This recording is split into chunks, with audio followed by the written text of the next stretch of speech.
Assalamualaikum warahmatullahi wabarakatuh. Selamat pagi untuk teman-teman semua. Selamat pagi Pak Zuhad, Selamat pagi. Kak Hilma. Karena ini merupakan podcast IKC, Industri Knowledge Club pertama, mungkin sebelum kita perkenalan dengan narasumber kita, Pak Zuhad, dari Kak Hilma sendiri selaku Ketua Pelaksana mungkin bisa kasih info nih ke semuanya mengenai podcast ini. Iya, terima kasih Bang Pras. Jadi Industri Knowledge Club ini atau IKC kan merupakan salah satu program kerja dari Himpunan Mahasiswa Teknik Industri Al-Azhar HMTA. Nah, ini merupakan program kerja bulanan kita juga.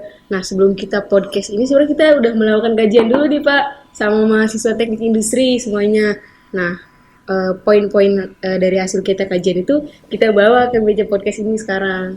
Nah, insya Allah kita juga akan membahas sekarang itu tentang polemik kebebasan berpendapat. Gitu, Bukan Pak. BBM, Bukan. bukan kirain. Oke, mungkin karena teman-teman mungkin juga belum kenal dengan Pak Zuhad. Dari Pak Zuhad mungkin bisa memperkenalkan diri dulu. Halo. Assalamualaikum teman-teman sekalian. Nama saya Jota Firmantoro. Saya dosen di Fakultas Hukum Universitas Al-Azhar Indonesia. Begitu. Oke, sebenarnya kalau dilihat dari postingannya udah banyak banget nih dari Pak Zuhad pengalaman, terus juga ibaratnya pergerakan lah. Mungkin juga karena itu dari teman-teman panitia juga mengundang Pak Zuhad di sini karena juga dapat rekomendasi juga dari orang-orang. Tadi mau bahas apa, Kak Hilma? Nah, kita mau bahas tentang polemik kebebasan berpendapat ya Pak. Karena kan kebebasan berpendapat ini kayak selalu menjadi pembahasan yang selalu diperdebatkan gitu. Emang apa sih Pak kebebasan berpendapat itu? Kenapa selalu jadi bahan perdebatan gitu Pak di masyarakat kita? Oke, terima kasih Mbak Elma, Mas Pras. Soal kebebasan berpendapat ya.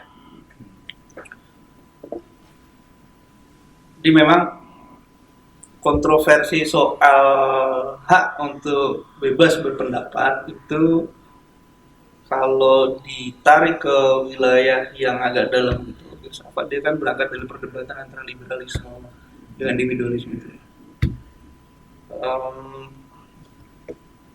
Jadi kan orang seringkali mengartikan kebebasan itu sebagai satu aktivitas pertanggungjawaban yang tidak bertanggung jawab.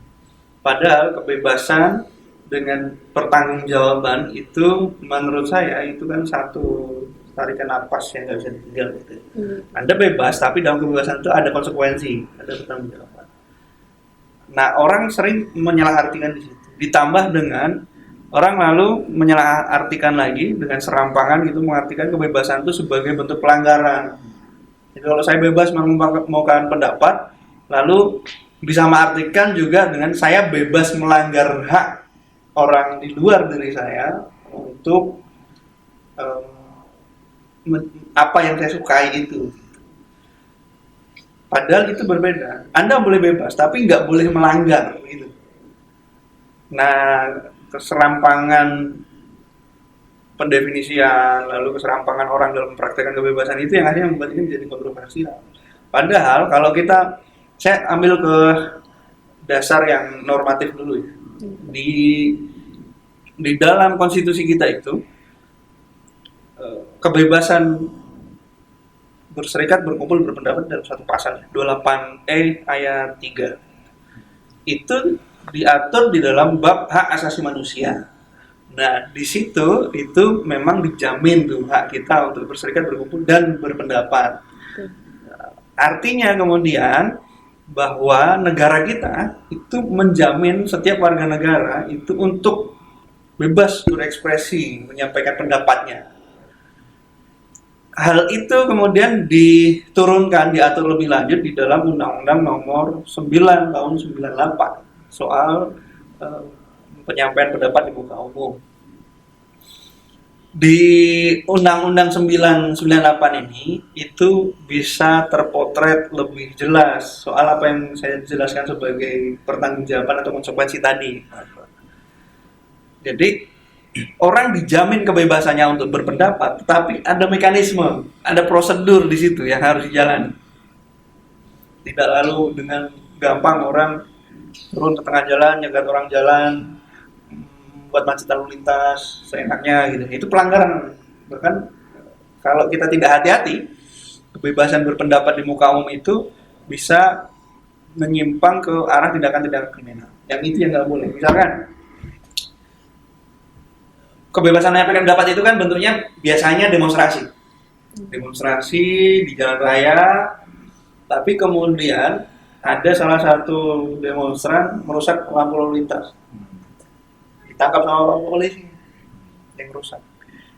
Nah, kita mesti fair dong, bahwa yang ditangkap, yang dilarang oleh aturan itu bukan menyampaikan pendapatnya, tapi merusak fasilitas umum itu yang dilarang.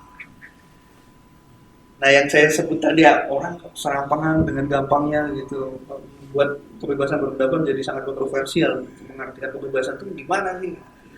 Nah, kita ada gagal memahami itu. Orang kita demonstrasi, ini ada kejadian beberapa waktu yang lalu di kawan-kawan baru selesai demonstrasi, pulang ke kampusnya masing-masing. Kalau pulang kan car konvoy, ada orang dibegal di tengah jalan. Yang menurut korban, katanya pelaku pembegalan itu kebetulan berada di tengah-tengah rombongan aktivis yang baru selesai demo, ada yang bawa bendera. Nah, orang lalu mengartikan itu akibat dari gerombolan-gerombolan yang menyampaikan pendapat demonstrasi tadi ada kriminal. Tangkap pelakunya, tapi kemudian orang menyimpulkannya mengeneralisir. Jadi ini kriminal dong. Berkumpul dengan aktivis-aktivis itu kriminal. Itu harus clear menurut saya soal pemahaman itu ya. Jadi kebebasan itu menurut saya memang dia jangan diartikan sebagai kebebasan yang tidak bertanggung jawab, yang tidak memiliki konsekuensi apapun. Enggak. Kebebasan tetap di dalamnya ada pengaturan. Kebebasan itu tidak bisa diartikan juga sebagai sebuah pelanggaran. Itu dua logika yang berbeda. Bebas-bebas saja bagi diri kita, tapi tetap ada border gitu. Jangan sampai kebebasan kita itu melanggar haknya orang. Betul. Itu. Sebenarnya menarik juga ya kalau misalnya dibilang ketika demonstrasi ibaratnya juga ada oknum-oknum seperti itu ya. Tapi mungkin kalau itu mungkin ya memang dari kita semua juga sepakat itu bukan hal yang bisa kita benarkan adanya gitu.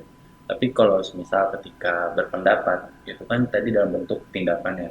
Tapi ketika dalam sebuah ucapan ataupun orasi, sebenarnya menurut Bapak sendiri pantas nggak sih kalau misalnya sampai mengeluarkan kata-kata yang menyerang satu pihak, terutama itu misalnya aja sebuah instansi negara ataupun yang ada kepentingan lah di negara ini gitu. Karena kan kebanyakan ketika teman-teman semua melakukan demonstrasi juga ada beberapa kata-kata ataupun kalimat yang sebenarnya mungkin maksudnya sebuah kritik, tapi karena di peraturan juga sebenarnya pasal-pasal juga mengenai kritik itu masih belum tahu ya mana yang kritik, mana yang sebuah asutan gitu. Belum ada batasan yang jelas.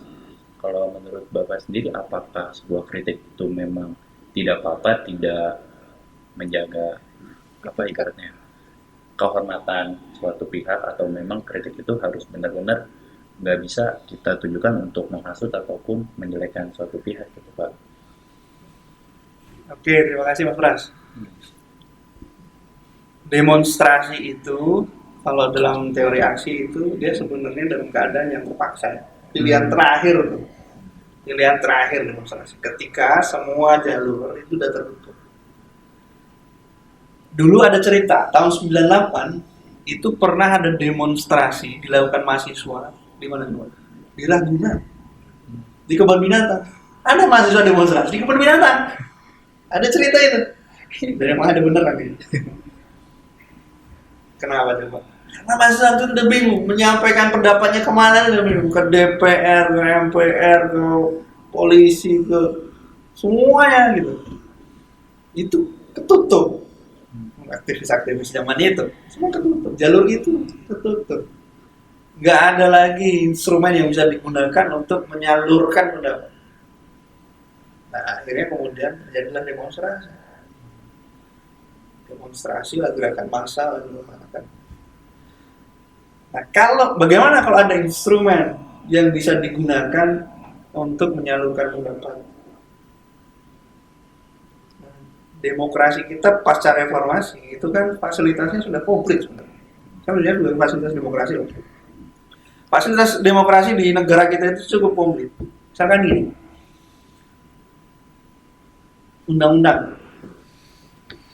undang-undang yang dibahas oleh 500 lebih anggota DPR itu bisa kita batalkan sendirian tanpa harus melalui demonstrasi di Senayan berbagai banyak orang. Apa caranya? Ada mekanismenya lewat Mahkamah Konstitusi. Dulu kalau hakim berperangai atau bekerja tidak profesional, ya suka-suka dia aja. Karena yang mengawasi, yang membuat promosi dan sebagainya internal Mahkamah Konstitusi. Sekarang ada komisi yudisial. Hakim mana nih bisa lapor ke situ. Dan masih banyak instrumen-instrumen lainnya kalau digunakan itu akan sangat bermanfaat. Yang membatalkan UU Cipta Kerja kita hari ini secara objektif itu bukan gerakan massa yang membanjiri Sudirman. Bukan itu loh yang membatalkan UU Cipta Kerja kita. Tapi beberapa orang yang menggugat undang-undang Cipta Kerja kita itu di Mahkamah Konstitusi.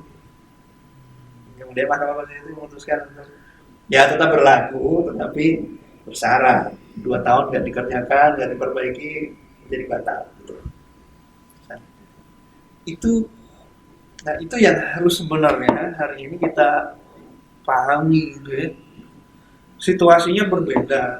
Jadi menyimpulkan untuk akhirnya harus gerak ke jalanan itu benar-benar harus dilalui dengan pertimbangan yang menurut saya agak matang ya. Bukan agak-agak, harus matang.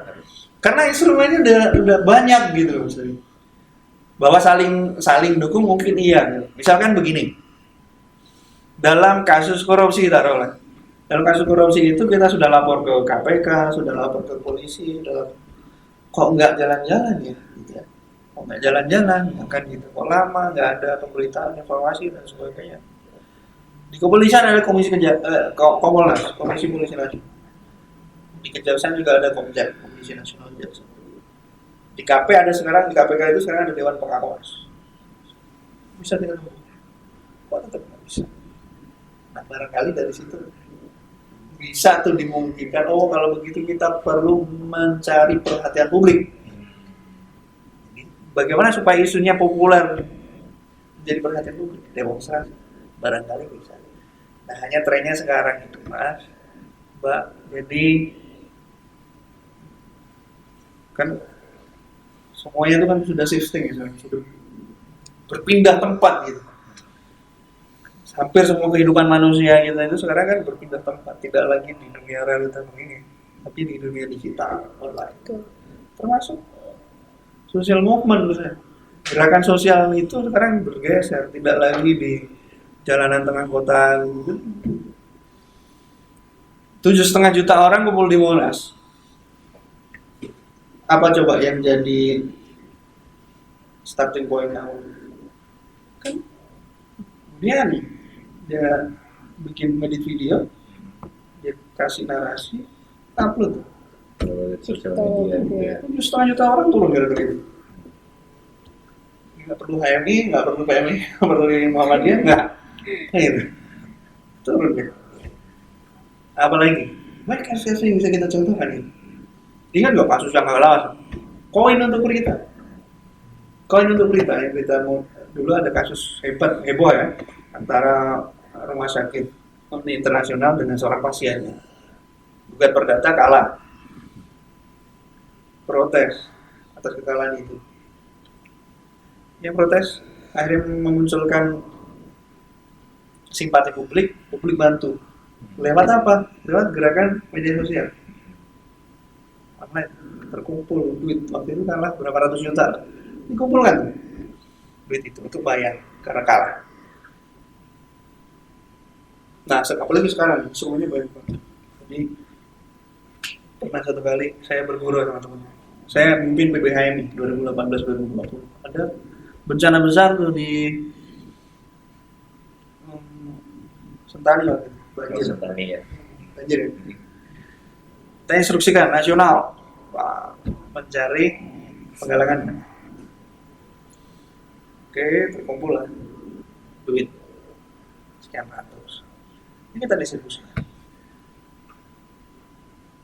Tapi tiba-tiba ada teman-teman dari relawan juga orang dia tidak pakai organisasi apapun sendiri. Dia ambil gambar tempat kampung dia, lalu dia narasikan di kampung saya korban bencana banjir begini kekurangan ini, bangunan rusak. Dia upload di akun bisa.com dan diperolehlah uang bantuan kumpulan mungkin lebih dari yang kita kumpulkan. Nah, jadi termasuk kalau kita kembali ke isu kita soal kebebasan menyampaikan pendapat itu kan nggak melulu harus juga diasosiasikan itu sebagai bentuk demonstrasi di media sosial dengan Twitter dengan TikTok tuh yang lagi rame. TikTok gitu-gitu kan bisa digunakan. Iya. Nggak 1-2 kasus-kasus hukum yang diadvokasi itu dengan cara media sosial. Kasusnya mulai yang kasus-kasus yang agak sederhana, polisi nilang terus dikasih duit atau minta durian. Kan itu dari itu tuh, bukan karena Kapolri instruksi bersihkan semua anggota yang tidak profesional, kan enggak begitu. Ini dari rekaman ini. Nah itu soal kebebasan berpendapat itu tadi dia mencakup dimensi digital juga yang menurut saya cukup serius ya, harus bisa kita gunakan. Dan lalu kita menyimpulkan atau mendefinisikan kebebasan berpendapat itu dalam selalu ekspresinya bentuknya demonstrasi. Itu ya Mas. Iya Pak. Nah kan sekarang emang kita berpendapat itu bukan cuma dalam demonstrasi aja Pak, kayak udah di media sosial pun udah jadi sebagai tempat kita buat berpendapat juga. Nah itu baik di media sosial ataupun demonstrasi. Kalau dari pandangan Bapak sendiri, ada gak sih Pak yang etika yang harus kita terapkan dalam kebebasan berpendapat itu? Atau emang kayak ya udah berpendapat aja gitu, gak harus pakai etika atau segala macam, karena kan bebas gitu, bebas berpendapat gitu. Iya, tadi sebenarnya pertanyaan itu ya awalnya ya kan, pas itu sama kemana-mana.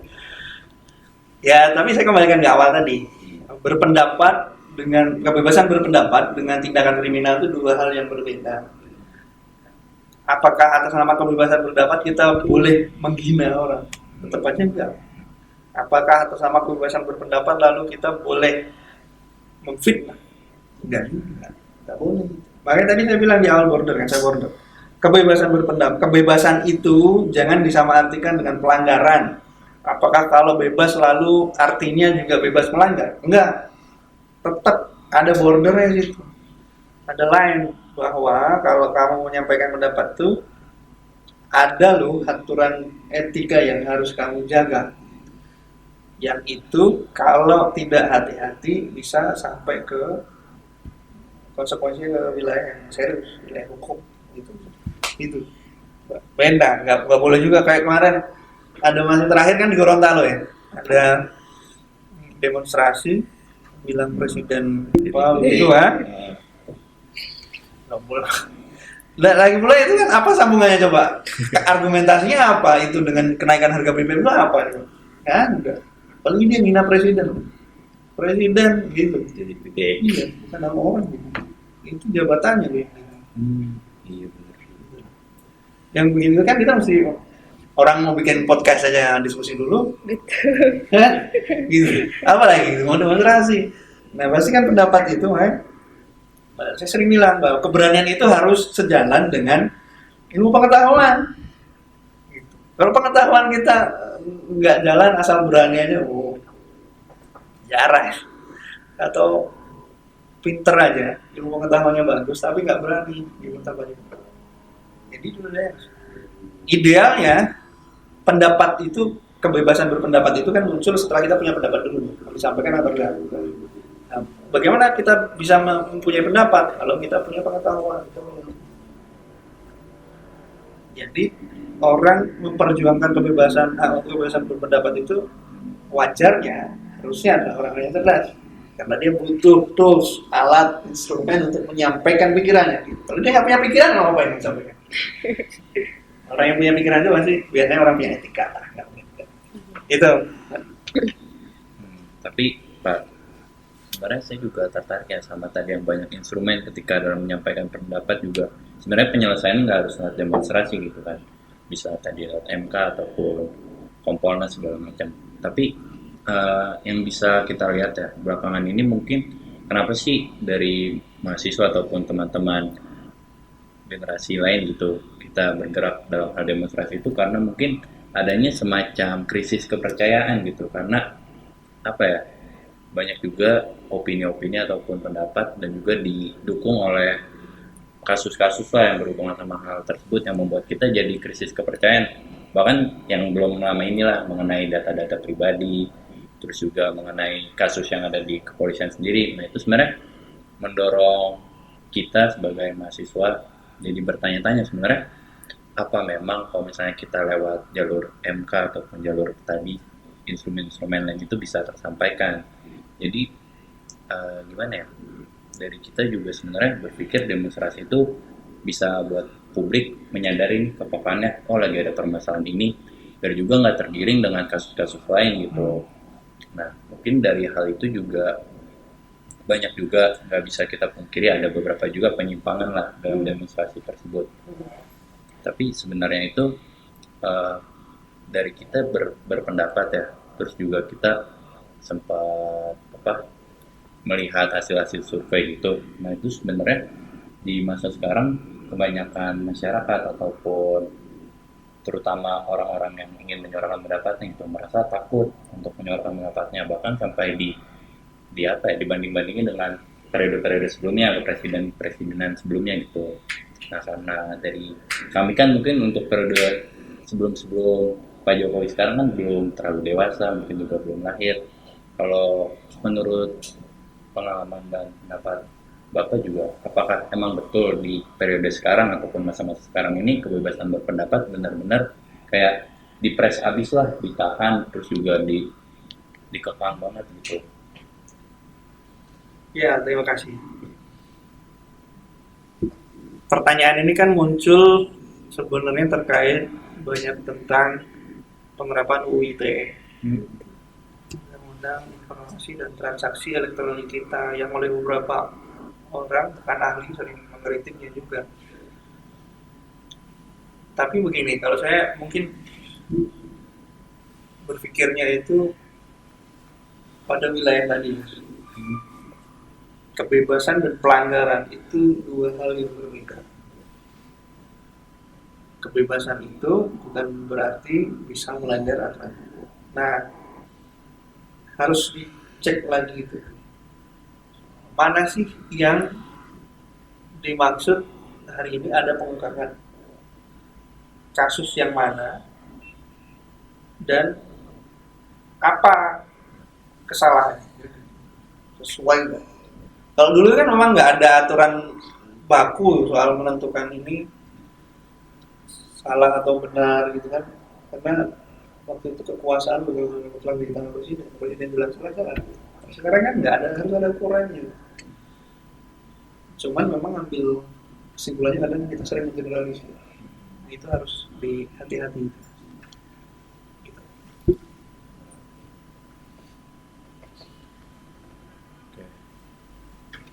Sebenarnya juga benar sih, saya juga sepakat mengenai mengenerasi tadi ya. Banyak dari terutama juga masyarakat sekitar dari terdekat juga, saya ketika ngobrol sama teman saya, misalnya ada yang sepakat dengan adanya demonstrasi, ada yang nggak sepakat. Tapi sebenarnya antara sepakat dan nggak sepakat itu bersumber dari penglihatannya dengan 1-2 orang aja gitu, nggak secara semuanya, cuman dia generalisasi gitu. Ya, mas, anu.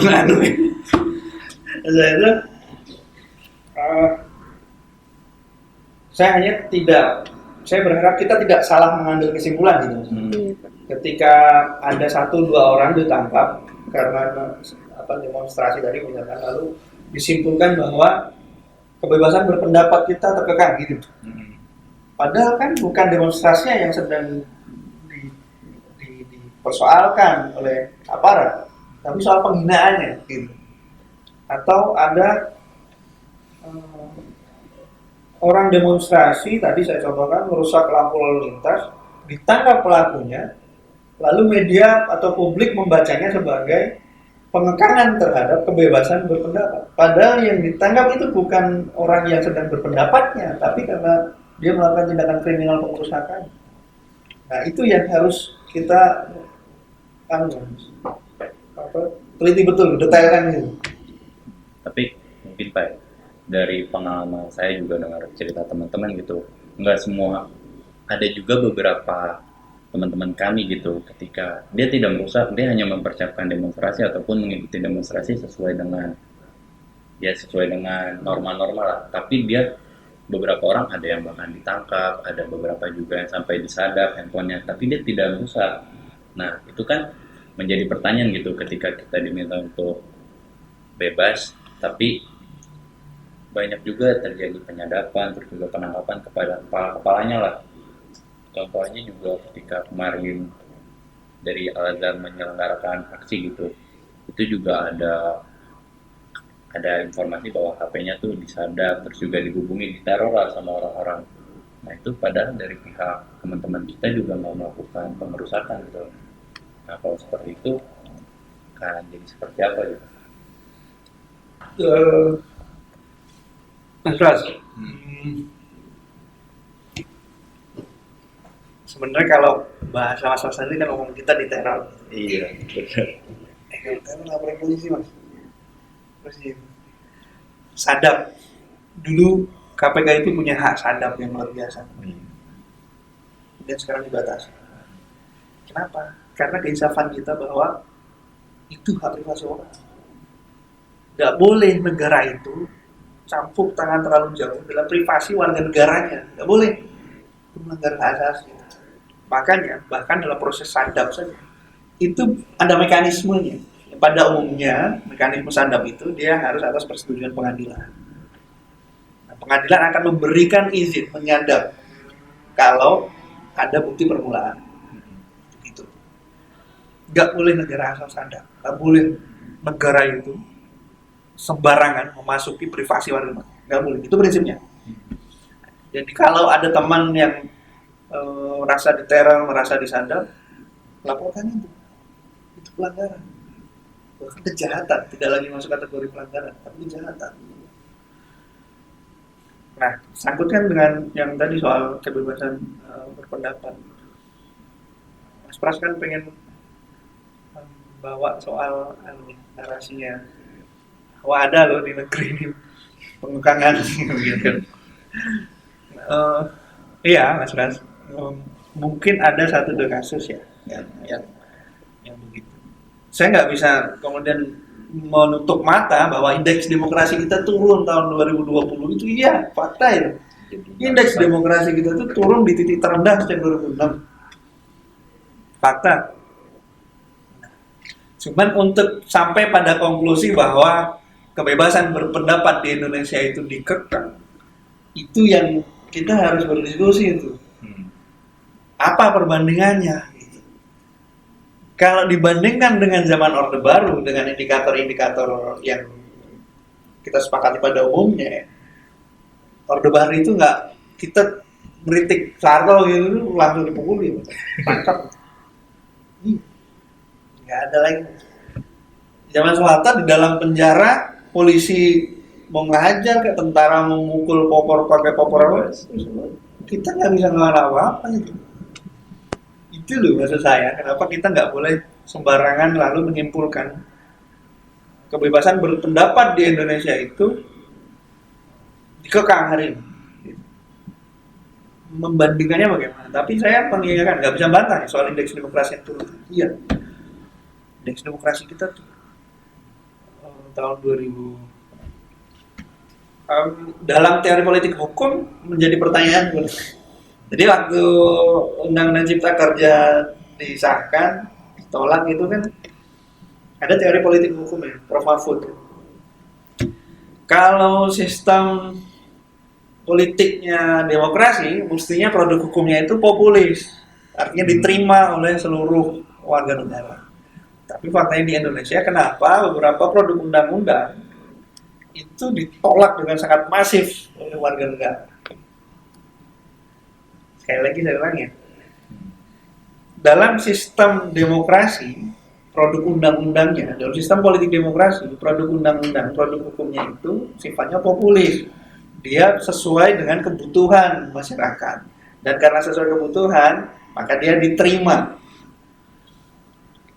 Kalau di dalam sistem politik yang otoriter, produk hukumnya, undang-undangnya itu karakternya ortodoks. Ortodoks itu yang dimaksud dia hanya hukum undang-undang itu melayani kepentingan elit, tidak memenuhi kebutuhan warga negara masyarakat.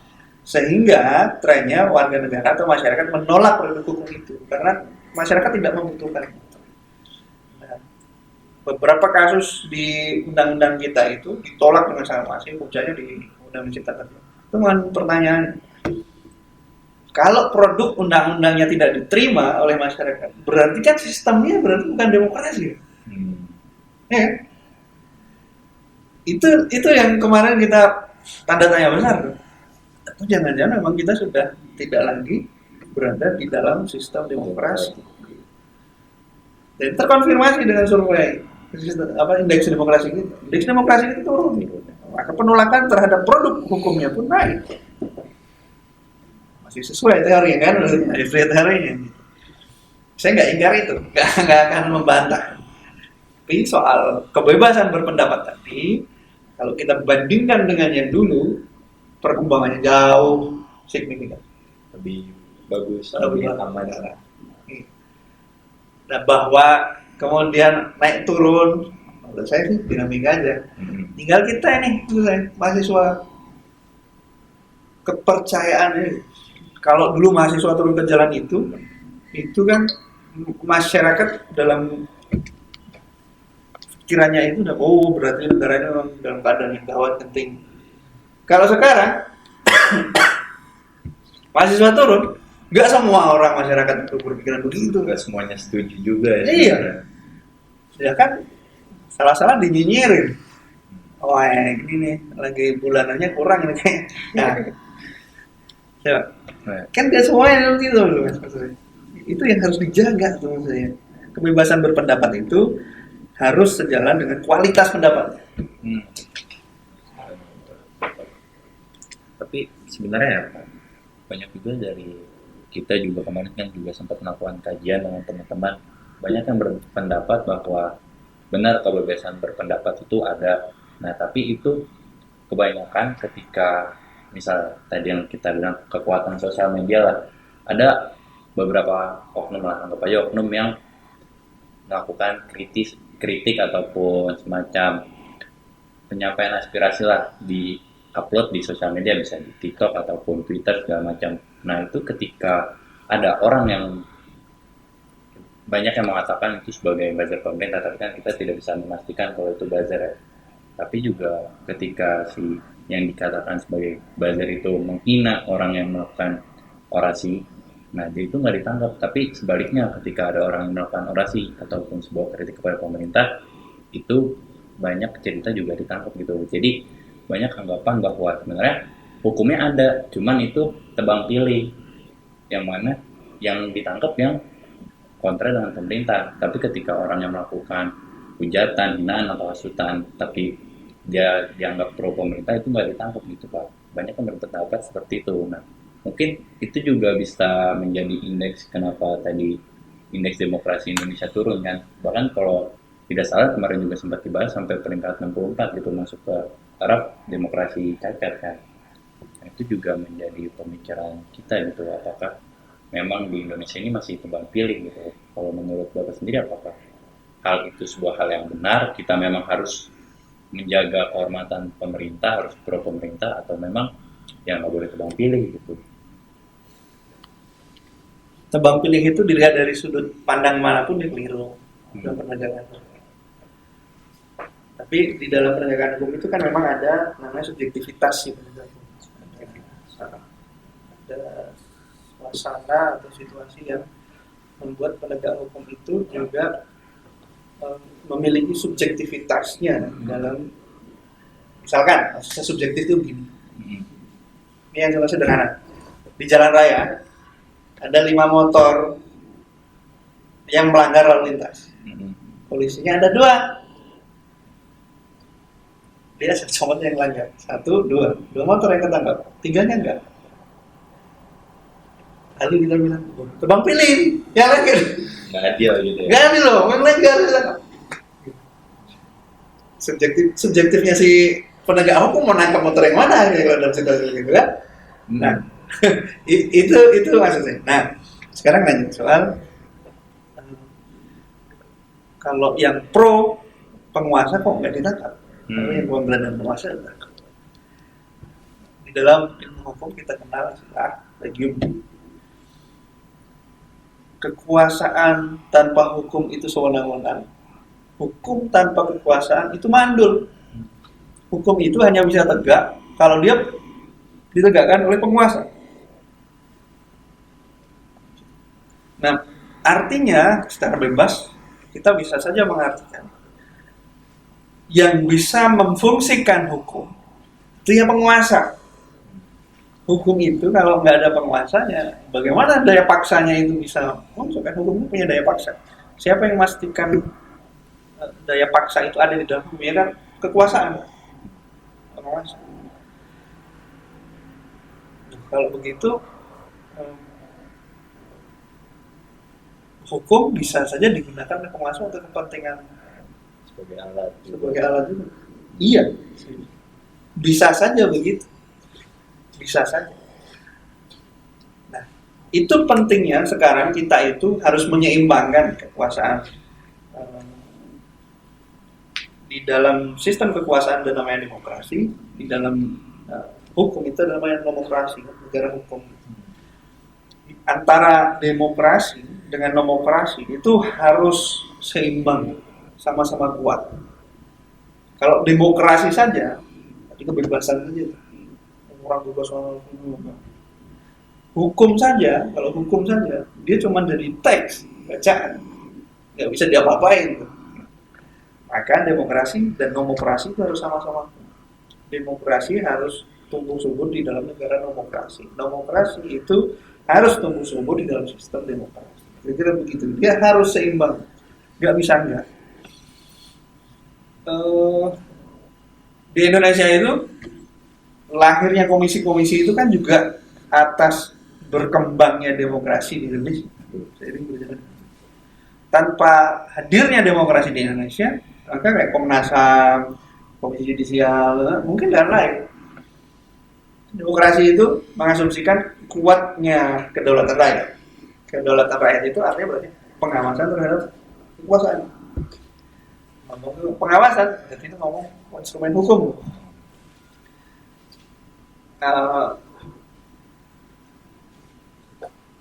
Hukum kemudian yang akan mengawasi kekuasaan. Nah, maka prakteknya mungkin tadi ya bisa saja banyak kritik praktek. Tapi secara ide kekuasaan itu dibatasi oleh aturan hukum dan hukum itu kemudian yang memastikan bandul kekuasaan itu imbang, sehingga tidak lagi bandul kekuasaan itu bisa digunakan semena-mena untuk mengeksekusi yang oposisi, gitu. Nggak bisa lagi gitu, Mas. Bagaimana sekarang kalau ada yang begitu? Nah, menurut saya nih ya, secara pribadi saya bilang itu pentingnya kita juga harus ikut campur dalam menentukan kekuasaan.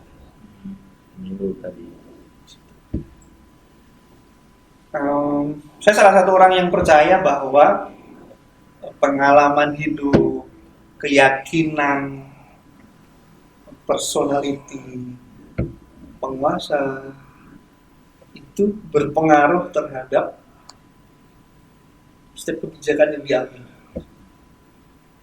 Dia, kalau kita Apa saya contohkan? Saya takut agak sensitif direkam. Kata Bapak. Nanti editingnya makanya saya dulu ya. Gini, misalkan dalam soal legalitas kamar. Pernah dengar nggak PP Cipta Kerja peraturan pemerintah yang kemudian dibatalkan di protes MUI soal pengembangan alkohol di wilayah Indonesia Timur lah, salah satu wilayah Indonesia Timur sebagai bagian dari bisnis daerah. Ada PP-nya. Tapi kemudian sekian hari dicabut karena protes oleh seluruh umat Islam. Kok bisa minuman alkohol dianggap sebagai bisnis daerah? Kan itu kalau nggak salah kategorinya kuliner daerah. Itu bayang kalau mahasiswa UAI lah ya, kita jadi presiden tega sampai hati nggak menandatangani PP yang begitu? Nggak akan lah. Kan alkohol itu dalam keyakinan gitu kan, lu gimana sih? Pasti begitu. Itu ya. Saya maksud bahwa keyakinan lalu pengalaman hidup itu berpengaruh terhadap kebijakan yang dilahirkan. Meskipun ya Menteri Investasinya kan Pak Bahlil lah ya.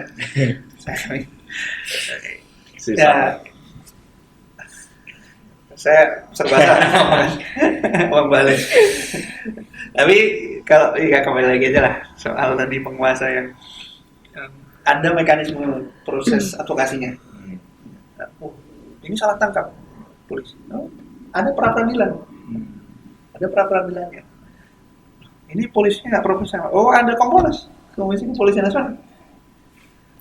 Wah, ini jaksanya main mata. Oh, ada komisi jaksa. Banyak jalan yang bisa ditempuh sebenarnya sebelum kita ngomong bahwa ini kenapa yang oposisi ditangkap, yang ini nggak ditangkap.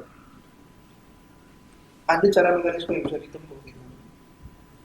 Memang kita kadang sudah terlanjur minor dulu sih yang melihat kekuasaan yang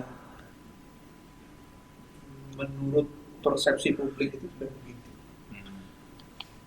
Prof. Mahfud misalnya dia kemana-mana kan selalu bilang, janganlah kemudian dianggap negara ini, pemerintah ya, itu menindas umat Islam dengan indikator polisi nangkap ulama gitu.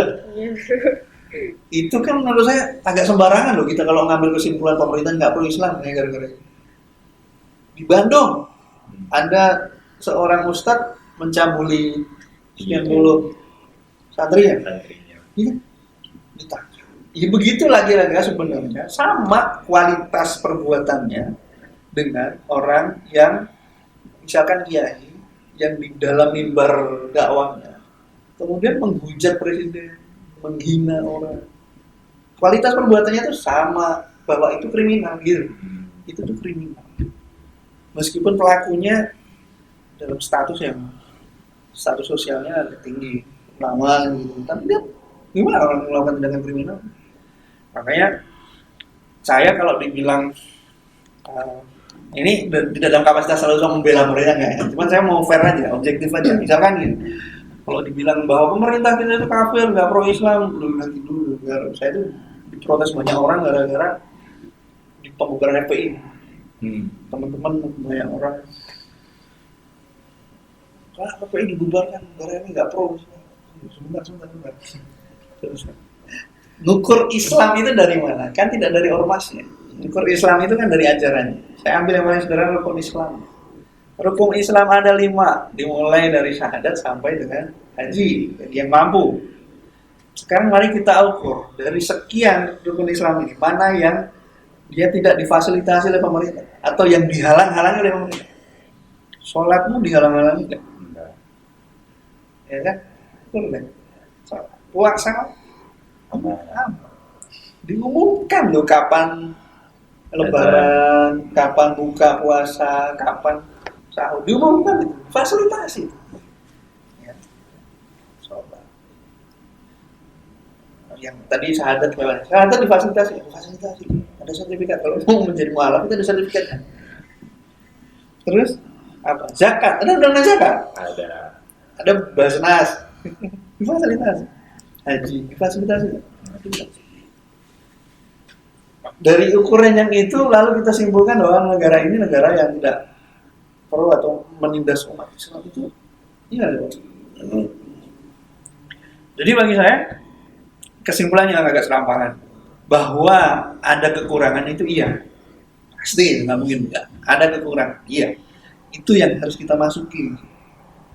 Pendapat kita itu kita arahkan di situ, mengkritik, menyempurnakan yang kurang tadi, tidak dengan mengumpat, tidak dengan menghina, mencaci maki, enggak, tapi memikirkan, memberikan solusi dengan pendapat. Disitulah kebebasan berpendapat itu harus dijamin. Itu tidak boleh. Apalagi di arena kampus. Ketika saya ditanya,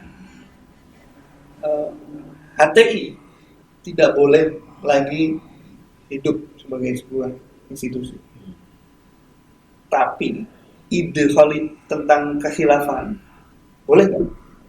Sebagai sebuah ide boleh. Apalagi di kampus. Sama seperti ditanya, Marxisme sebagai sebuah ideologi. Marxisme sebagai sebuah gerakan politik yang terinstitusi dalam PKI dilarang, bukan? Iya. Tapi Marxisme sebagai sebuah ide boleh nggak didiskusikan? Boleh. Orang berpendapat tentang Marxisme, orang berpendapat atau mengkaji, boleh. Apalagi di lingkungan kampus. Bebas. Nah, di situ letak kebebasan yang harus kita jaga. Tidak lalu kita mengeneralisir satu orang ditangkap lalu negara ini. Jangan lagi mahasiswa. Itu stres gitu. Iya. Sambil minum kopi lah ya. Iya boleh silakan. Iya. Berbicara tentang ini ya Pak, tentang apa? Penguasa yang pemerintah lah ya, yang memanfaatkan kayak undang-undang atau apapun itu sebagai alat gitu untuk mengancam kebebasan berpendapat. Kita ambil contoh nggak jauh beda undang-undang ITE sama RKUHP.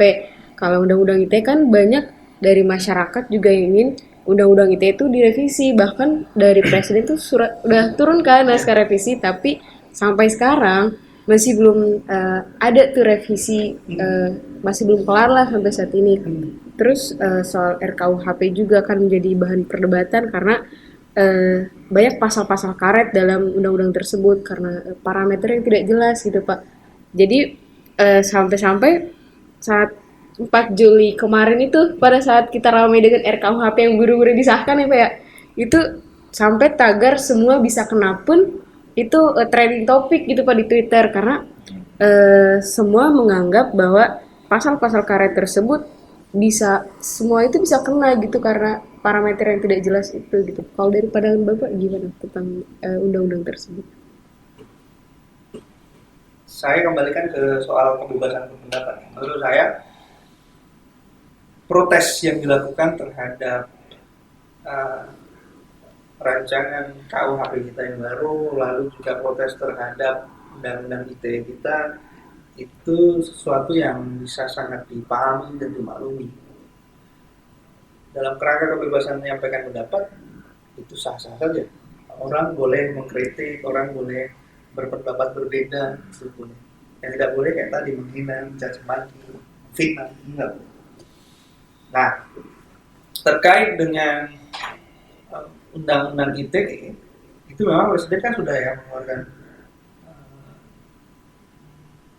semacam perintah lah untuk segera merevisi, dan Polhukam sudah membentuk timnya untuk revisi ITE. Cuma saya nggak tahu kenapa sampai sekarang masih juga belum bisa dieksekusi di DPR-nya. Tapi sudah dikerjakan itu. Bahkan draft ITE-nya yang revisinya ini sudah digarap. Kita nggak tahu proses politiknya apa, bagaimana untuk mandat itu, untuk halang belum update ya. Nah, tapi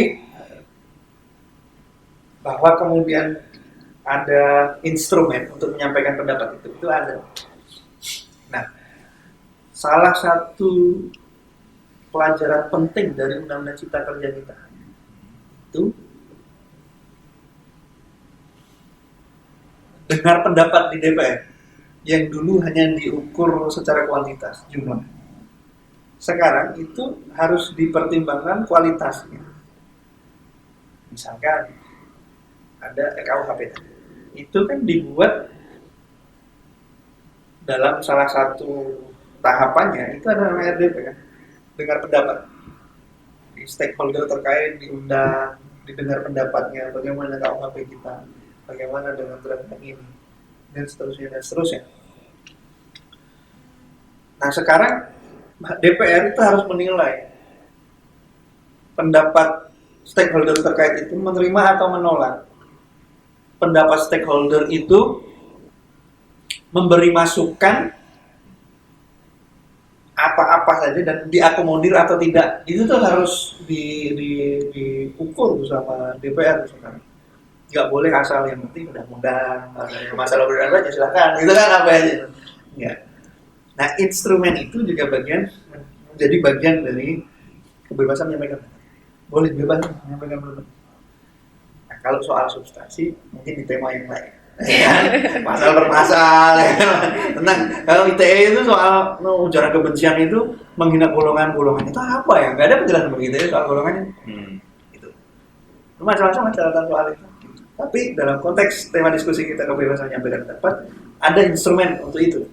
Ikut dalam rapat dengan pendapat di DPR RI, menyampaikan pendapat secara tertulis, bahkan tidak menutup kemungkinan kita membuat naskah akademik tandingan. Iya, bisa buat naskah akademik tandingan atau bahkan membuat undang-undang tandingan. Dulu waktu saya dapat cerita waktu proses perubahan konstitusi UUD 45 tahun 2000 itu, Prof. Denny Indrayana dan kawan-kawan itu buat konstitusi tandingan. Jadi mereka buat konstitusi sendiri. Mereka ajukan itu ke tim konstitusi di MPR sebagai bahan pertimbangan.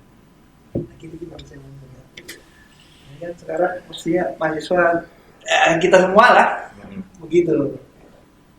ITE yang kita kritik itu langsung saja kita buatkan exit tol ya, jalan keluarnya itu apa, bagaimana bunyi pasal yang baik, itu sangat memungkinkan.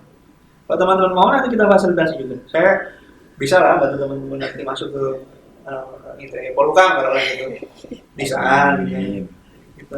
Kita fasilitasi ketemu Pak Menko dan lain teman-teman bikin policy briefnya dulu. Catatannya, iya. Kualitas juga pasti. Kalau kualitas itu kan gampangnya teman-teman tinggal panggil Profesor Padi, Prof untuk ngasih pendapat. Lagi mas begitu.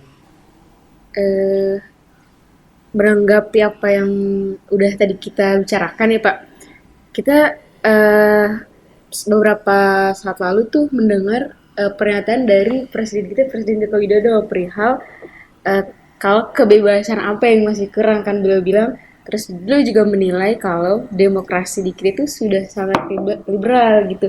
Dan banyak juga yang dari masyarakat antara setuju dan juga nggak setuju terhadap pernyataan dari Presiden Joko Widodo. Karena masyarakat juga menilai faktanya bahwa kebebasan kita ini ya menurun gitu, seperti yang tadi kita sudah bicarakan sebelumnya soal indeks demokrasi gitu. Nah itu dari Bapak sendiri tuh bagaimana tanggapannya? Oke, ya nggak bisa menyalahkan sih masyarakat kita yang menilai kebebasan kita karena hari ini kita itu susah, agak perlu bekerja keras untuk memilah mana berita benar mana berita bohong. Itu aja bekerja keras benar gitu. Satu kejadian itu bisa diamplifikasi di medsos, itu menjadi seolah-olah 1000 kejadian. Kalau kita lihat, karena satu kejadiannya satu, tapi karena diamplifikasi, diduplikasi oleh medsos itu menjadi seolah-olah ribuan kejadian. Cuma satu. Nah, itu memang yang harus kita akui dan agak dimaklumi dengan situasi yang demikian.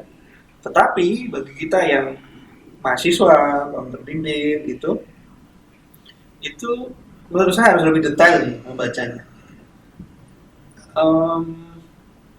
Dan kritis juga ya. Ketika Pak Presiden bilang apalah yang orang bebas dengan tanpa menyertakan indikator, ya kita dulu bertanya dong, indikator dia mengatakan kita sudah terlalu liberal apa ya?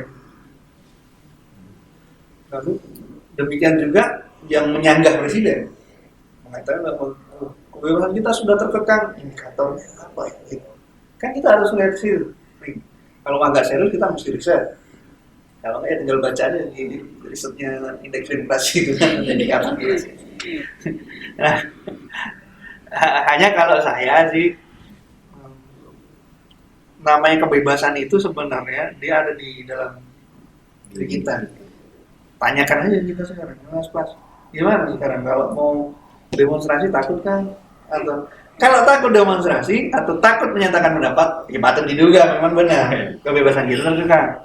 Tapi kalau selama kita masih enggak kok, biasa aja saya bebas juga berpendapat. Tapi pendapat catatan tadi ya beda dengan menghina, dengan mencaci maki. Beda. Kalau mencaci, kalau maki. Tapi selama sejauh ini yang saya perhatikan, menurut saya kebebasan berpendapat masih terjaga dengan cukup baik. Sekalipun ya ada catatan-catatan soal iya, menurut saya itu sesuatu yang masih karena belum terbaca masif atau tersistematisasi gitu. Ya orang mau presiden kan tangkap, ya wajar aja sih menurut saya gitu. Dia sedang menolak kenaikan BBM. Kita sedang menolak kenaikan harga BBM, tapi kemudian teriak-teriaknya yang bukan argumentasi soal itu. Jangan sampai sakit kepala diobati pakai sakit perut gitu mas ya. Nggak sembuh sakitnya malah nambah penyakit. Itu Mbak kalau pendapat saya hari ini bahwa ya kebebasan kita masih fine-fine aja. Saya masih bebas tuh ngajari. Tidak kalau direkam begini kan tidak digital. Itu lain soal ya. Tapi menurut saya masih bebas-bebas aja saya. Mengajar di kampus, mengkritik soal bahwa indeks demokrasi kita turun kayak tadi yang saya sampaikan itu. Masih bebas aja sih. Tidak ada kenaikan harga BBM. Saya mengkritik kenaikan harga BBM kemana-mana. Saya bilang kalau negara menaikkan harga BBM dengan alasan harga minyak dunia naik, itu mengkhianati konstitusi. Saya masih bilang begitu. Kenapa mengkhianati konstitusi? Karena konstitusi kita jelas ngomong bahwa Indonesia itu ada, konsensus kita itu mendirikan negara ini untuk melindungi segenap bangsa Indonesia. Perlindungannya di zaman penjajahan dulu dengan senjata. Hari ini dengan apa? Ya dengan subsidi. Begitulah negara melindungi warga negara. Itu konsensus. Nah, kalau konsensusnya sudah dilanggar, apa gunanya kita ber-Indonesia? Bahaya loh, kan gitu. Kita warning loh. Nasionalisme kita itu digugat tuh. Masih bebas aja. Jadi nggak terlampau gitu. Itu Mbak, tapi memang jadi menurut saya nih ya, kenapa agak melebar dikit, kenapa agak serius nih kita menjaga ruang publik kita hari ini, pendapat-pendapat kita itu dimonitor dengan sangat ketat tuh kenapa? Karena memang situasi Indonesia kita hari ini itu pasca diterapkannya otonomi daerah itu harus diakui itu semangat kedaerahannya meningkat. Kalau yang kita bangun hari ini sistemnya harus sistem NKRI, tapi spirit kedaerahannya itu terus meningkat, menguat. Dan kalau tidak hati-hati itu bisa pecah belah. Hanya soal buang anak, tempat kuntilanak buang mayat, buang anak. Di sana lah. Iya kan? Itu orang sekali muatan marah. Ini kan masih banyak lah, setelah begitu. Nah itu pentingnya ya. Saya tidak menyederhanakan kalimat itu sebagai satu yang penghinaan biasa, memang bahaya. Tapi saya memotretnya itu bahaya. Memang harus kita jaga benar ruang publik kita. Kalau enggak, yang integrasi bangsa itu dipertaruhkan.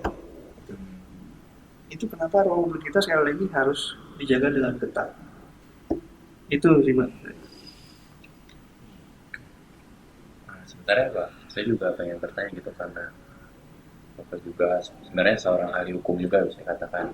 Kalau dari kacamata hukum, apakah hukum di Indonesia ini kan tadi ya seperti yang di awal juga dibilang, biasanya mahasiswa bergerak ketika sudah terjadi sesuatu yang berbahaya untuk negara ini.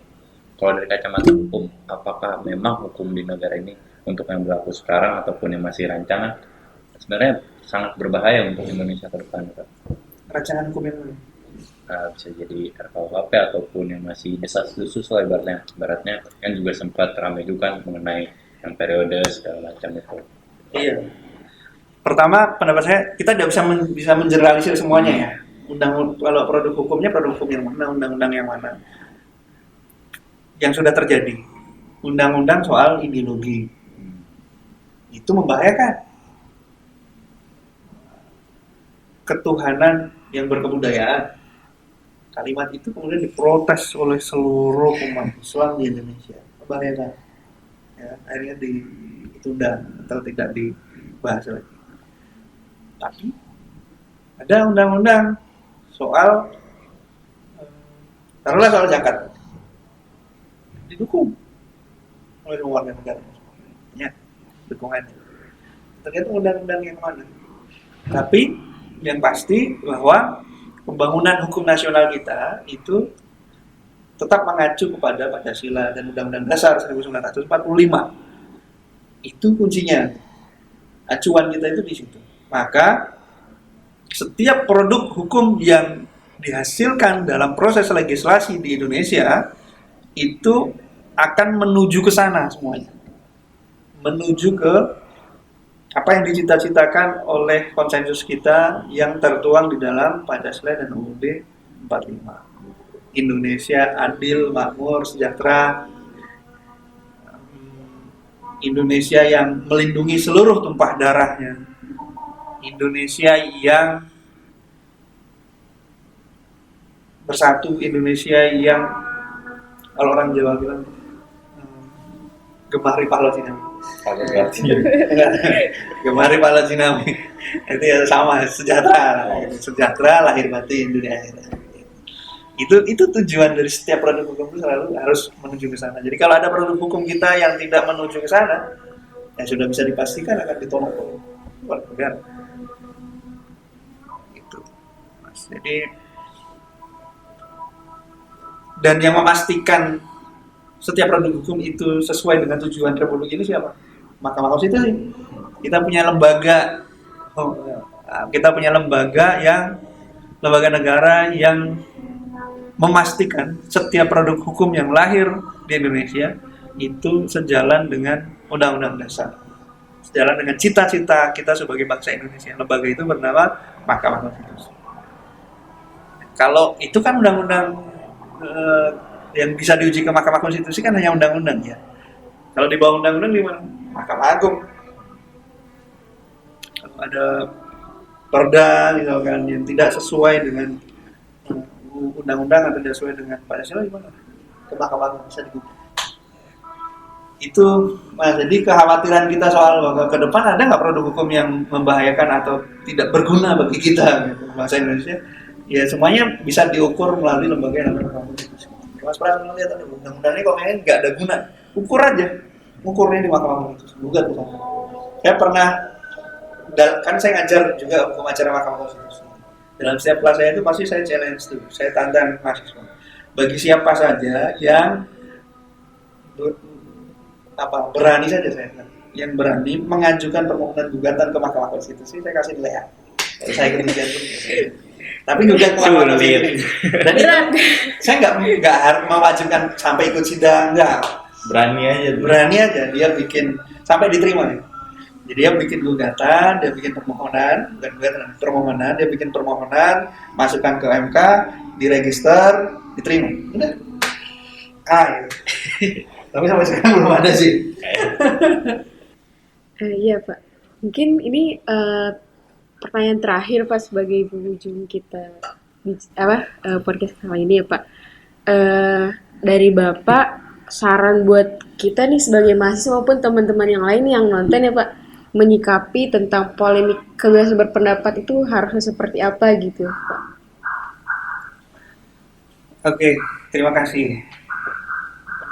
Jadi soal polemik kebebasan berpendapat kita itu, pertama teman-teman, saudara-saudara sekalian, kita sebaiknya membacanya secara lebih detail dan paham betul prinsip dari kebebasan berpendapat itu sendiri, bahwa kebebasan yang dimaksud di Indonesia ini bukanlah kebebasan yang sebebas-bebasnya tanpa aturan.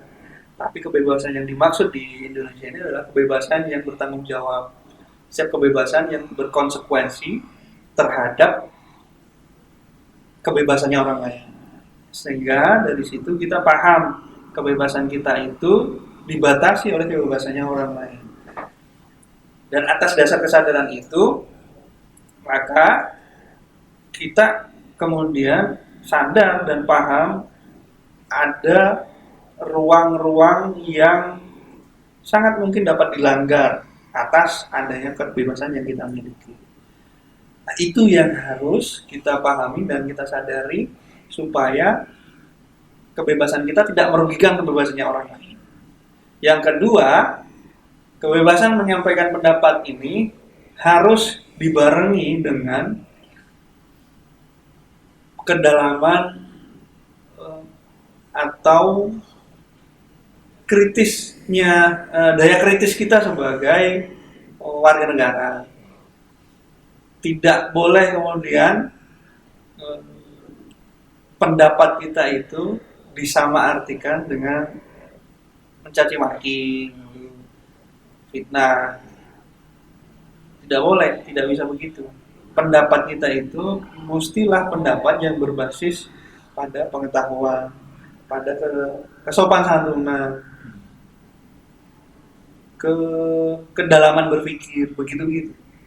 Dia tidak pendapat yang berangkat dari rasa ketidaksukaan, pendapat yang berangkat dari kebencian, bukan begitu konsepnya. Jadi kebebasan berpendapat itu adalah perilaku kita yang diekspresikan secara umum, ya, perilaku yang diekspresikan secara umum terkait dengan objek tertentu. Saya membahasakan objek tertentu itu gimana? Maksud saya itu begini, ada bahwa pendapat yang disampaikan di ruang publik itu pastikan adalah pendapat yang terkait dengan isu-isu publik. Jangan kayak demo, tapi demonya itu demo karena seorang pras yang orangnya nyebelin gitu. Lalu kita bawa ke tengah jalan, kita cegat orang sejalan, pras itu nyebelin. Oh, Iya, apa urusannya saya orang yang di jalan, apa urusannya saya sama pras ini? Nah, jadi ya pendapat yang di situ itu pendapat terkait dengan isu-isu yang berkaitan dengan orang banyak. Ya, kalau kita ngomong undang-undang, peraturan hukum itu tentu isu orang banyak. Kenaikan harga BBM itu kan berkaitan dengan orang banyak gitu. Kebebasan berpendapat itu ditujukan untuk kepentingan. Nah, itu yang mas. Di perilaku yang diekspresikan di tempat umum yang itu berkaitan dengan isu-isu dan kepentingan orang banyak. Itu, Mbak, menurut saya. Terima kasih atas undangannya. Kita yang Terima kasih ya, Pak. Bisa ngopi kita bareng di sini. Gitu Mas, Mbak. Terima kasih, Mas. Sebenarnya masih banyak yang pengen diobrolin, cuman karena ya udah cukup lah untuk di sini, mungkin bisa di luar juga. Oke, siap. Oke, teman-teman semua, mungkin untuk IKC kali ini juga dicukupkan. Yang penting juga apa yang ada di sini kita sama-sama kita belajar bareng, kita juga mendapat pandangan dari Pak Zuhad, terus juga semoga aja kedepannya Indonesia juga menjadi bukan hanya kritik yang kita sampaikan kepada pemerintah, kalau kata Pak Zuhad juga bukan sebuah kebencian ataupun penghinaan ataupun sebuah hal-hal negatif lah. Antara memberi pendapat dan juga kriminal itu hal yang sangat jauh berbeda. Jadi tetap tonton terus IKC karena IKC akan membangun Indonesia menjadi lebih kritis.